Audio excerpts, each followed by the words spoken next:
नमस्कार आप सभी का स्वागत है आप सबका हमारे YouTube चैनल स्टडी कैपिटल पे। जैसा कि आप लोग जानते हैं हम लोग की सीरीज़ बहुत ही अच्छी तरीके से चल रही है मिशन CUET 2023। मेरा नाम है उत्कर्ष वर्मा और मैं हूं आपका साइकोलॉजी मेंटोर। मेरा एक बैच जस्ट अभी अभी ख़त्म होने वाला है, बहुत ही अच्छी तरीके से ख़त्म हुआ। बच्चों को बहुत मज़ा आया पढ़ाने में, बच्चों को भी बहुत मज़ा आया पढ़ाने में। और हम लोग के न्यू बैचेस स्टार्ट होने वाले हैं just from 10th of March. तो बहुत अच्छा टाइम है, अच्छे खासे डिस्काउंट चल रहे हैं, ऑफर चल रहे हैं। तुरंत तुरंत फटाफट मेरे बैच में रजिस्टर होने के लिए आपको डिटेल्स मिल रही होंगी स्क्रीन पे। तुरंत से तुरंत रजिस्टर करो। और आज के इस वीडियो में मैं आपको समझाने वाला हूँ something related to sample, something related to sampling and population. क्या होता है ये सारी चीज़ें? देखो, किसी भी रिसर्च को अगर आप करते हो तो उसमें एक टर्म यूज होता है पॉपुलेशन और एक टर्म यूज होता है सैंपल।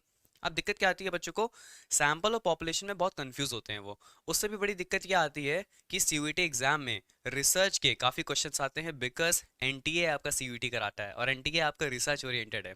ओके, तो आपके कहीं ना कहीं रिसर्च के क्वेश्चंस बहुत आते हैं स्टैट्स में, आपके सीयूईटी के पेपर में।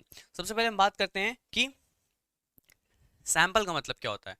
सबसे सिंपल टर्म्स में बात करते हैं पहले पॉपुलेशन क्या होती है। पॉपुलेशन आपका एक इनफाइनाइट नंबर ऑफ पूल होता है जिसमें से आपको एक सैंपल उठाना होता है। हम मान लो आपको रिसर्च करनी है, आपको चेक करना है कि ईटिंग हैबिट्स का क्या इम्पैक्ट पड़ता है स्लीपिंग पे, कि हमारे खाने की आदतों का क्या इम्पैक्ट पड़ता है हमारे सोने पे। मान लो हमने लिया कि हमें लड़कों पे स्टडी करनी है, तो हम क्या करेंगे, पूरी दुनिया के जितने लड़के हैं सब पे स्टडी कर लेंगे? पॉसिबल है? नहीं। पूरे इंडिया के जितने लड़के हैं सब पे हम लोग स्टडी कर लेंगे? पॉसिबल है? नहीं। हम लोग क्या करते हैं, कुछ कुछ जगह से थोड़े थोड़े लोगों को ले लेते हैं और उन पे हम स्टडी करते हैं। वो जो हमने थोड़े थोड़े लोगों को लिया वो आपका सैंपल होता है।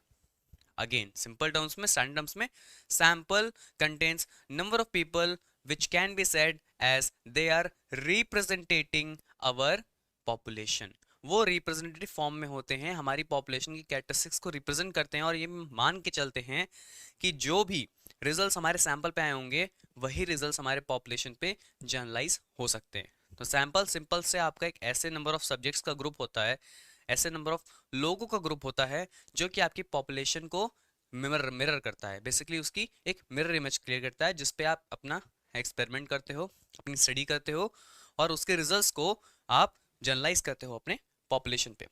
अब हम बात करते हैं कि किन किन तरह की सैम्पलिंग होती हैं या किस किस तरह का सैंपल होता है।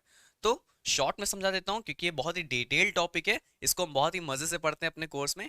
फटाफट रजिस्ट्रेशन कर लो, बहुत मजा आने वाली है पढ़ने में। मुझे बहुत मजा आती है रिसर्च और स्टैट्स पढ़ाने में। ऑलराइट, दो तरह के आपके सैंपल होते हैं। सबसे पहला आपका आता है प्रोबेबिलिटी सैंपल या फिर प्रोबेबिलिटी सैम्पलिंग टेक्निक्स। दूसरा आता है आपका नॉन प्रोबेबिलिटी सैंपल या फिर नॉन प्रोबेबिलिटी सैम्पलिंग टेक्निक्स। अब सैंपल बनाने के लिए कुछ टेक्निक यूज होती है और जिस टेक्निक को यूज करके हम सैंपल निकालेंगे वो वही सैंपल कहलाएगा। तो या तो मैं बोलूं कि प्रोबेबिलिटी सैम्पलिंग टेक्निक पढ़ लो या प्रोबेबिलिटी सैंपल पढ़ लो, दोनों मतलब वही होगा। ठीक। प्रोबेबिलिटी मतलब क्या होता है? चांस। ठीक, कितना चांसेस हैं कि ये चीज सेलेक्ट होगी, कितना चांसेस है कि ये चीज सेलेक्ट नहीं होगी। तो प्रोबेबिलिटी सैम्पलिंग आपकी वो टेक्निक होती है जहां पे आप लोगों को चूज करते हो अपने सैंपल में इंक्लूड होने के लिए, जहां पे हर एक सैंपल की, हर एक इंसान की, हर एक चीज की इक्वल प्रोबेबिलिटी होती है कि वो सिलेक्ट हो सकता है as a part of sample. Let's say मेरी क्लास में 100 बच्चे हैं, ठीक। मेरे को 20 लोग को रैंडम सेलेक्ट करना है। तो मैं क्या करूंगा, 20 लोग की चिट बना लूंगा, उसको टेबल पे रख दूंगा, एक एक करके चिट उठाऊंगा और जो भी नंबर आ जाएगा उस पर लिख लूंगा। अरे प्रॉब्लम क्या होती है कि 100 बच्चे हैं तो मैंने 100 चीटें तो बना ली, 1 से लेके 100 तक की 100 चीटें बना ली, उसमें से 20 चिट उठानी है। अब यहाँ पे हर एक बच्चे का इक्वल चांस था कि मुझे नहीं पता था मैं कौन सी चीज उठा रहा हूँ, तो वहाँ पे ट्रांसपेरेंसी थी। मुझे नहीं पता था कि मैंने अपने इच्छा से कोई नंबर उठाया है, तो वहाँ पे बेसिकली आपके पास एक चॉइस फैक्टर नहीं होता है कि आपको अपने पसंद का ही सैंपल मिल जाए।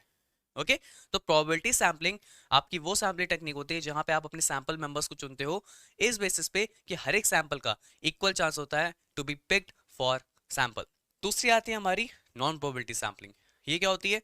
सिंपल टर्म्स में नॉन प्रोबेबिलिटी सैम्पलिंग आपकी प्रोबेबिलिटी सैम्पलिंग के एकदम ऑपोजिट होती है। इसमें हम क्या करते हैं कि हम सैंपल को अपने कन्वीनियंस के हिसाब से लेते हैं, अपने सहूलियत के हिसाब से लेते हैं। कि मान लो मुझे 20 लोग की जरूरत है, तो चलो भाई तुम लोग 20 लोग सामने बैठे हो, आ जाओ।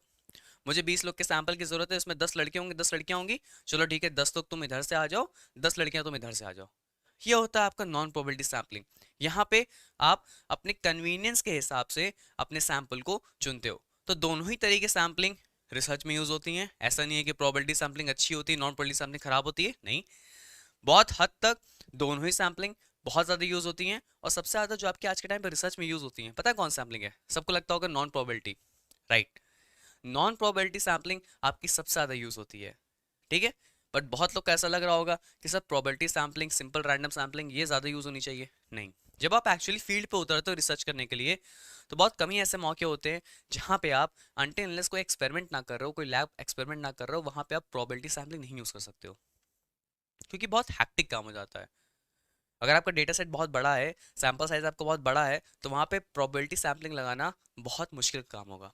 तो उस कंडीशंस में हम लोग यूज करते हैं नॉन प्रोबेबिलिटी मेथड्स। सो आज के इस टॉपिक पे हम लोग यहीं तक बात करते हैं। मिलते हैं हम लोग नेक्स्ट वीडियो में एक और न्यू फ्रेश कंसेप्ट के साथ।